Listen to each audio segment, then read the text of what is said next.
Hello friends, welcome back to താരാഹം. അപ്പോൾ ഇന്നൊരു കുക്കിംഗ് വീഡിയോ ആണ് കേട്ടോ.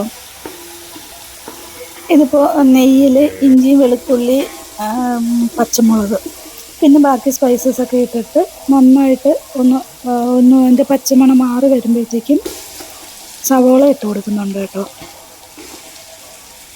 ഇതൊന്ന് നന്നായിട്ട് വഴറ്റിയെടുക്കണം കേട്ടോ. ഒരു ചെറിയൊരു ചുമന്ന നിറമാവുന്നത് വരെ ഒന്ന് വഴറ്റിയെടുത്തിട്ട് തൊട്ടടുത്ത അടുപ്പിൽ തന്നെ ഞാൻ ബീഫ് കുക്കറിൽ വെച്ചിട്ടുണ്ട്. ഒരു 5-6 വിസിൽ വേവിച്ചിട്ടുണ്ട് കേട്ടോ.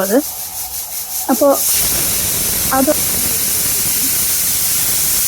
അതിൻ്റെ സ്റ്റോക്കൊക്കെ മാറ്റിയിട്ട് ആ ബീഫ് മാത്രം ഇതിലേക്ക് ആഡ് ചെയ്ത് കൊടുക്കുന്നുണ്ട് കേട്ടോ. കാരണം നമ്മൾ അരി എടുത്ത് വെച്ചിട്ടുണ്ട്, അത് എത്രയാണെന്നുള്ളത് നോക്കിയിട്ട് അതിൻ്റെ ഇരട്ടി വെള്ളം വെക്കണമല്ലോ. അപ്പോൾ ഈ സ്റ്റോക്കും കൂടെ ചേർത്തിട്ടാണ് ചെയ്യുന്നത്.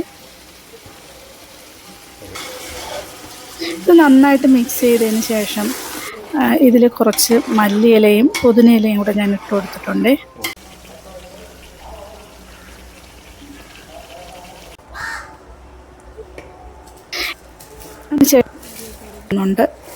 അത് നന്നായിട്ടൊന്ന് മിക്സ് ചെയ്തതിന് ശേഷം അടച്ചു വയ്ക്കാം. വെയിറ്റിന് വേണ്ടി ഞാൻ കുറച്ച് വെള്ളം വെച്ചിട്ടുണ്ടായിരുന്നു കേട്ടോ അതിൻ്റെ മുകളിൽ. അപ്പോൾ അത് തുറന്ന് നോക്കാം. 10-25 മിനിറ്റ് കഴിഞ്ഞു. എങ്ങനെയുണ്ടെന്ന് നോക്കാം. അപ്പോൾ ഇതാണ് എൻ്റെ ഇറച്ചിച്ചോറ്. വളരെ സിമ്പിളായിട്ടുള്ള റെസിപ്പിയാണ് കേട്ടോ. അപ്പോൾ എല്ലാവരും ചെയ്ത് നോക്കുക. ഇവിടെ കഴിച്ചു, ആർക്കും കുഴപ്പമൊന്നുമില്ല, എല്ലാവർക്കും ഇഷ്ടപ്പെട്ടു.